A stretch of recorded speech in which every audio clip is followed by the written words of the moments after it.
ዛሬ 17ኛ ቀኑን የያዘ ዘመቻ አንድነት ከታወጀ 17ኛ ቀኑን ይዘናል። በዚህ 17 ቀን ውስጥ እጅግ በጣም ብዙ ድሎች የተገኙበት ፋኖን አንድ እርምጃ ወደፊት ያስፈነጠረበት አራቱም ግዛቶች በሸዋ፣ በወሎ፣ በጎንደርና በጎጃም ያለውን ደግሞ ያስተሳሰርንበት ወደ አንድነትም እየመጣን ያለንበት ስለሆነ በዚህ ልንኮራና ልንደሰት ይገባል። ይህንን መረጃ ምናልባት ካላችሁ መረጃ እያያችሁ ከሆነ መረጃ የምትከታተሉ ሰዎች በጣም ለዚህ የፋኖን ዓላማ ቅርብነታችሁን ልታዩት ይገባል። ስለዚህ ብዙ ድሎች አሉ። ብዙ ፋኖን አንድ እርምጃ ወደፊት ያራመዱ እኛን ደግሞ እንደ ህዝብ አንድ ያደረገና መንግስታዊ አቋም የመሰረትንበትን ዋዜማ ነው እያከበርን ያለነው። በዚህ ደስ ሊላችሁ ይገባል። በዚህም እንደኛ ወረዳ 7 አካባቢ ክላሾች ብዙ ጠላት ሙትና ቁስለኛ አድርገናል። አመራርም ገብተን ገለናል። ፋኖ ዘላለም ሲላችሁ እንደቆየ ከተኳሾች ከ2000 በላይ መገናኛ ሬዲዮዎች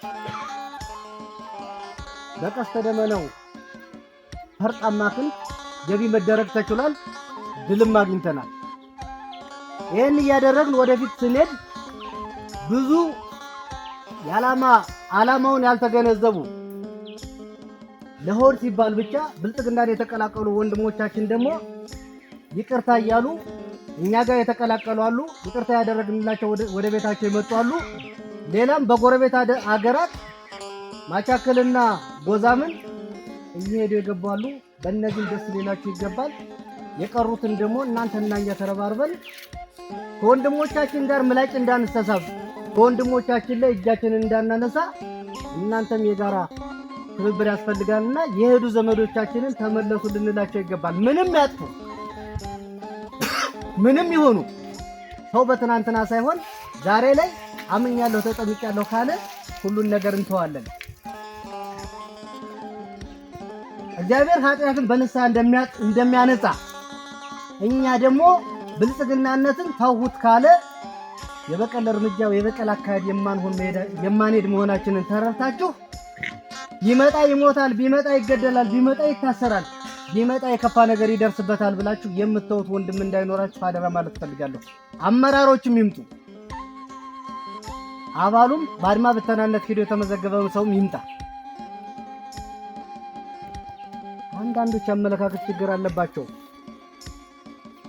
ትናንትና የራሳችን አበል የነበረው እዚህ ጫጎ ተወልዶ ያደገ አንድ ወንድማችን መሳሪያችንን ይዞ ክዶ ገባ።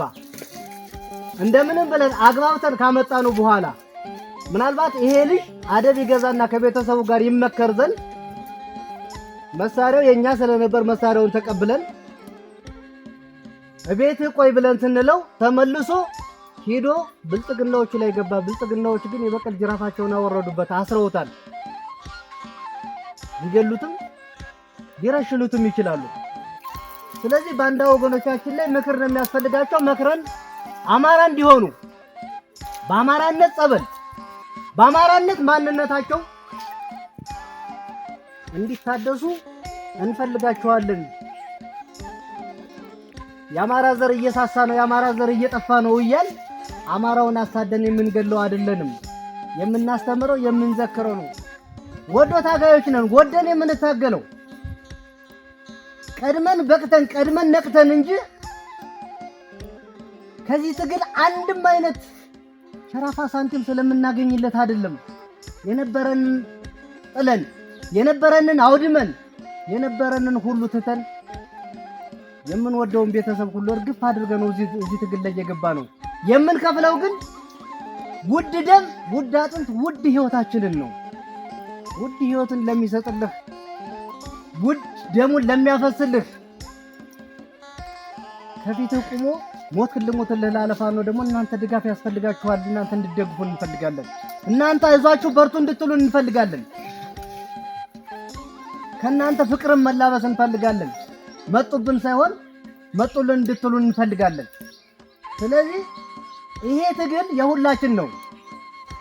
ይሄ ትግል የእናንተም ነው። ይሄ ትግል የኛም ነው። ልዩነቱ እኛ ከፊት ለፊት ቀድመን መግባታችን ነው። ከዛ ውጭ ግን ሞቱን የጋራ ነው የምንሞተው። ጠላት በመጣ ቁጥር እናንተንም እኔንም ይገለኛል። እኔ ስለታጠቁ ይገለኛል። እናንተ ግን ሳትታጠቁ አማራ በመሆናችሁ ብቻ ትሞታላችሁ። ይሄ እውነት ነው። የትኛውም ቦታ ላይ አሁን በዘመቻ አንድነት በዚህ ወቅት ሰከላ አካባቢ ሰሜን አቸፈር የተጣሉት እርስ በርሳቸው ናቸው። የኛዎቹ ሆዳሞች ባንዳነትን መጠሪያቸው ያደረጉ ባንዳነትን ግብራቸው ያደረጉ አድማ ብተናና አገር ድንበር ይጠብቃል የተባለው ጠረፍ ላይ ይኖር የነበረ ከጠላት ይከልለን የነበረ እንደ ህዝብ አማራን ሊያጠፋ የመጣው መከላከያ ገጠሙ። እርስ በርሳቸው ተፋጩ። መጀመሪያ አድማ ብተና ተመታ። ከዛ በኋላ አድማ ብተናው ተደራጅቶ ሄደና መከላከያን ርም አድርጎ መጣው። ሰሜን አቸፈር ውስጥ ከገቡ በኋላ ብራቃት የምትባል ቦታ ላይ የአድማ ብተናን በትር መቋቋም ያቃተው መከላከያ ግን አድማ ብተና ብቻ ሳይሆን የመታን ህዝብ ነው በሚል 47 ያክል አማራዎችን እዝም የ10 ዓመት ሁለት ልጆችም ቤት እየከፈቱ እየሰበሩ ሙሉ ለሙሉ ገደሏቸው። ከቤተሰብ የሚባል ዘር እንዲጠፋ ሁሉ ተደርጓል። ከትናንትና ወዲያ እዚህ ቦታ ላይ መጥቼ በሰላማዊ ትግል በወረቀት ይሆናል ባልንበት ሰዓት የምንነግራችሁ ወለጋ ላይ ስለተደረገ ወንጀል ነበረ።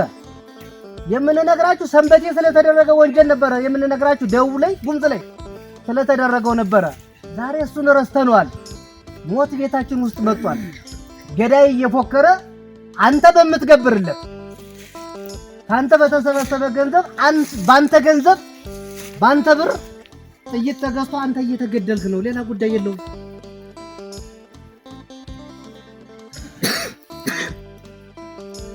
እኛ ትጥቅ ይዘን እዚህው ጫፍ ላይ የቀጋት ላይ ሄደን በገጠምናቸው ጊዜ ረፍርፈናቸው ተተኳሽም መገናኛውንም ጠላት ላይ ሙትና ቁስለኛ አድርገን ስንሄድ የበቀል እርምጃቸውን ያደረጉት በር ከፍት የነበረው ወጣትን ና ብለው ይዘውት ነው ሄዱ። ከወሰዱት በኋላ ረሸኑት። ከእናቱ እጅ ከአባቱ እጅ ነው ፈልቅቀው የወሰዱት። ትግሉን አያውቀውም። መታገል ይችል ነበረ። ትኩስ ጉልበት ነበረው። ትኩስ አቅም ነበረው። ይሄ ሰው ከትግል ሸሽቶ በእናቱ ጉያ ከትግል ሸሽቶ በአባቱ ጉያ ማጀት የተደበቀን ሰው ነው ፈልቅቀው ወስደው የረሸኑት።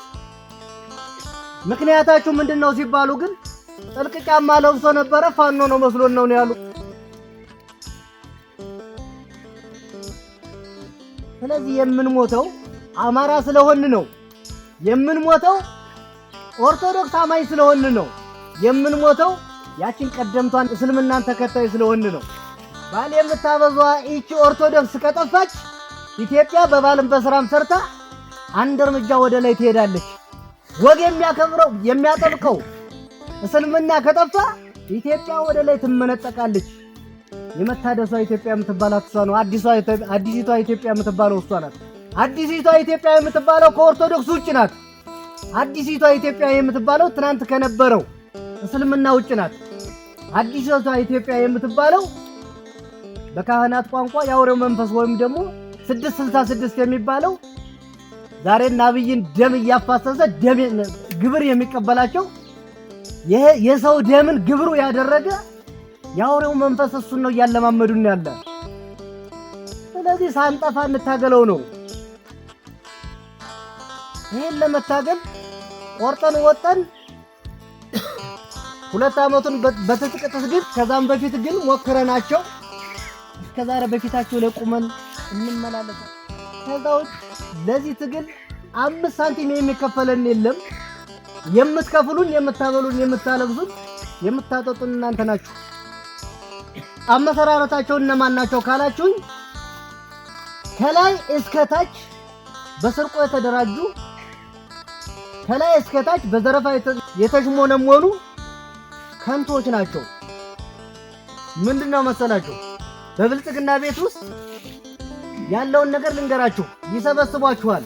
ከሰበሰባችሁ በኋላ እናንተ ላይ ማስረጥ የሚፈልገው ልንገራችሁ፣ ማረሳሳት ነው። ትናንትና እንዲህ ነበርኩ ብለህ እንዳታስብ ማረሳሳት፣ ማስቀየስ፣ ማስመሰል፣ መተወን፣ መሸወድ፣ ማሰልቸት፣ ማሸት፣ መቀባጠር፣ ማለማመድ፣ ማዘናጋት፣ ማስፈራራት፣ ማታለል፣ አለማፈር የብልጽግና መገለጫዎች ናቸው። ከዚህ የተለየ ቁመና የላቸውም። ይህን ህዝብ ለ40 ዓመታት ያክል ስማቸውን እየቀያየሩ መርተውታል። ለ40 ዓመታት ያክል ግን ጠብ ያለ ስራ የመጣለት የለም። ሌቦች ናቸው ተደራጅተው ያሉ። ከሌባ ውጭ ሌላ ነገር የለበትም። ዛሬም እየሰረቁ ነው፣ ትናንትናም ሲሰርቁ የነበሩ ናቸው። ስለዚህ እነዚህ ሰዎች እንዴት ተስፋ ሊደረጉ ይችላሉ? እኔን የሚያሳዝነኝ እነዚህን ተስፋ አድርጎ ለነዚህ አገርን ብንሰጣቸው አገር ይመራሉ ብሎ ወሽክና ወሬ የሚያቀብላቸውና ብልጽግና መልሶ የሚተክለው የሚመስለው ግን በየቦታው አለ። ኃይል ልትባሉ የሚገባችሁና ተስፋ ልትቆርጡ የሚገባችሁ እናንተ ናችሁ። ትናንትና ተናግረናል። ብልጽግና የጀመርነው ውጊያ ነውና የጀመርነው ባፈሙዝ ነውና ብልጽግና ጦር ጭኖ ደብረ ኤልያስ ሊመጣ ይችላል፣ ወደፊትና ወደ ኋላ ማለት ስላለ። ነገር ግን ብልጽግና እንዳይነሳ አድርገን አከርካሪውን ሰብረነዋል። ብልጽግና መዋቅር አይዘረጋም። ትናንትና ነገርናችሁ ነበር። አሁንም አረጋግጬ የምነግርላችሁ ብልጽግና ደብረ ኤልያስ ወረዳ ላይ ሲኖር ሁለቱን ቀበሌ ነው እየመራ ያለ። በተለይ በዋናነት ቀበሌ 1 እና ቀበሌ 2ን ከተማ መሃል እንደገና እዚች መክተሚያ ያደረጋት የሳሰር አካባቢ ያለ አብዛኛው ባንዳውም የሳሰር ስለሆነ እነዚህ ነው እየመራ ያለው። ሌላው ግን አሁንም እየተመራ ያለው አሁንም እያስተዳደረ ያለ ፋኖ ነው። ስለዚህ በዚህ ተስፋ ልትቆርጡ ይገባል። በነገራችን ላይ እኛም ተግዝገን ያስገባናቸው የራሳችን መረጃዎች ስላሉ እያንዳንዱ ማን ምን እንደሚሰራ ግልጽ ስለሆነ በዚህ እንዳንሸዋወድ አደራ ማለት ፈልጋለሁ። መረጃ በመስጠት የምትተባበሩ ሰዎች ግን ግልጽና ግልጽ እናቃችኋለን በየት በኩል ማን እንደሆናችሁ። ወፍጭማ ላይ መረጃ ሲሰጥ ያዝኑ ልጅ አለ።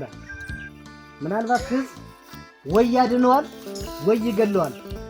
የሚቀርበው ወደ ጎፍጭማ የቀጋት ነው ቦታው ወደ ጎፍጭማ ስለሆነ የጎፍጭማ ህዝብ ይወስንበታል። ነገ ፋኖ ሰው ገደለ ስትባል ለምን እንደገደለው ልትጠይቅ ትችላለህ።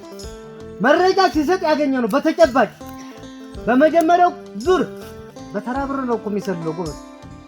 በመጀመሪያው ዙር 500 ብር፣ 400 ብር፣ 350 ብር ተከፍሎት ፋኖ በየት ገባ በየት ወጣ እያለ በጠዋት ተነስቶ ሲያካልብ የነበረ እንደዚህ አይነት መረጃ ተልኮባችኋል ተጠንቀቁበት ተብለን ጋማ ይዘነዋል።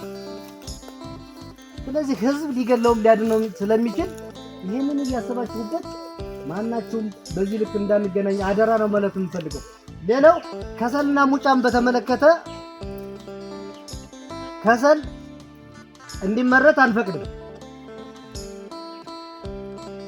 ምናልባት አንዳንዶቻችሁ ከሰልን ለቀረጥ ይመቻቸው ዘንድ ፈቅደው ደን እንዲመነጠር ብናደርገናል የምትሉ ከጀባ የምታሙ ሰዎች አላችሁ። ነገር ግን ከሰል እንዲቆም ደጋግመን ስንናገር እዚህ ጋር ውጃ እዚህ ጋር ደግሞ ሌላ ጥበቃ አልችል ስላል ከሰል ያመረተና ለፍጆታ የሚሆን ከሸክም ውጭ ከሆነ እጅግ ግዙፍ የሆነ የዘፍ ያለ ቀረጥ ጥለናል። በኩንታል 300 ብር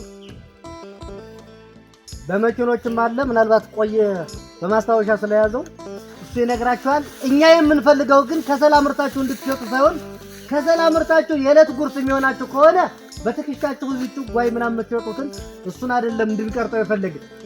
ከሰል አምርቶ ቢዝነስ እሰራለሁ ያለውን ግን በመኪና በጋሪ በሞተር በምን የሚጭነውን ግን እሱን አርፎ እንዲቀመጥ ትርፍ እንዳያገኝ አድርገን ለማስቆም በኩንታል 300 ብር ጥለንበታል።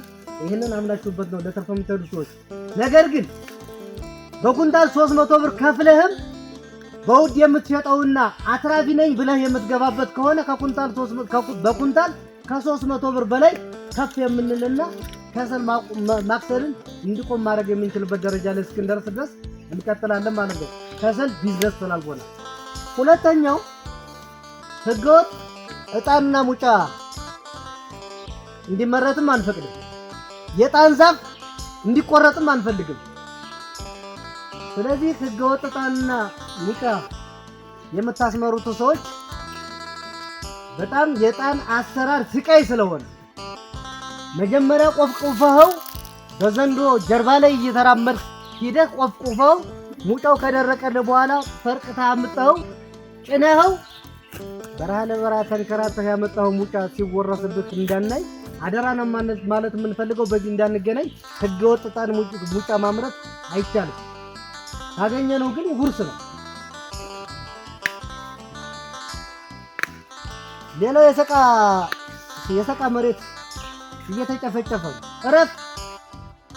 ይሄ እንዳይነካ ድሮም ተነግሮ ነበር። ዛሬም ሀገር ልናስወር ወረራን ልናስፋፋ አልመጣንም።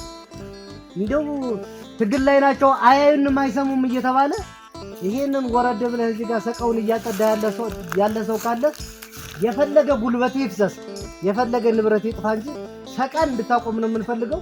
በዚህ ይሄን እያደረገ ላለ ሰው ደግሞ እናንተ ክሱን ወደኛ እንድታመጡት እንፈልጋለን። በዚህ ተቆራርጠን እንሰራለን። እዚሁ ላይ አያይዤ የአማጋ መሬት የምትገፋ አማጋ መሬት ላይ ትናንትና አስወስነናል። ትናንትና ውሳኔዎች ነበሩ በሜትር ተለክቶ ምን ያክል እንደምትከፍሉት። እሱን ዘንድሮ ተግባራዊ እናደርጋለን።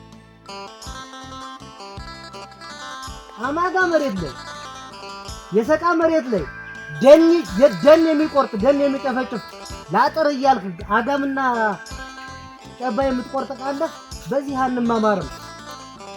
ምክንያቱም ደኖች ከሌሉ መኖር የሚባለው ነገር ስለሚያቆም አንተ የምትተነፍሰው አንተ ህይወት እንዲቀጥል ያለው በደኖች ስለሆነ ደንን ልናመናምን ህይወትን ጨርሰን ልናጠፋ ይህ በመንግስት ሴራ እየጠፋ ነው እያለ ሌላ ተፈጥሮን በሚመስል ሰው ሰራሽ አደጋ ግን ባንዴ መሞትም ማለቅም ስለማንፈልግ ይህ ህዝብ እንዲቀጥል ስለምንፈልግ ደን እንዲኖር እንፈልጋለን። ምንም አይነት ገንገርታ ምንም አይነት ጨባቅ አጋም እንድትቆርጡ አንፈልግም። ደኖች ሊከበሩ ይገባል። ይሄንን ዛሬ አደራ ነው እየነገርናችሁ ያለ። እንጣላለን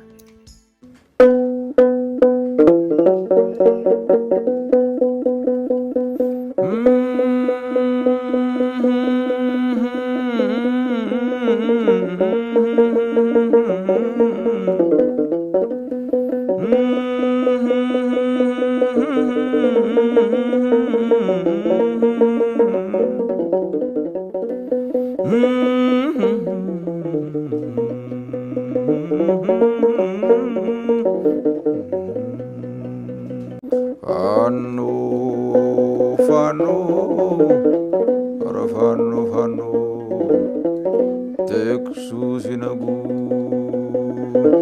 የፈሪ ልምደኛ ለፊት ተጋዳይ ፋኖ እንደመጋኛ ኧረ ተው በሉ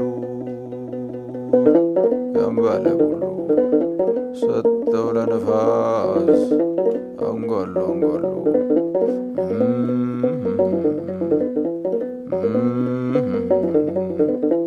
ልም ያለው ጫካ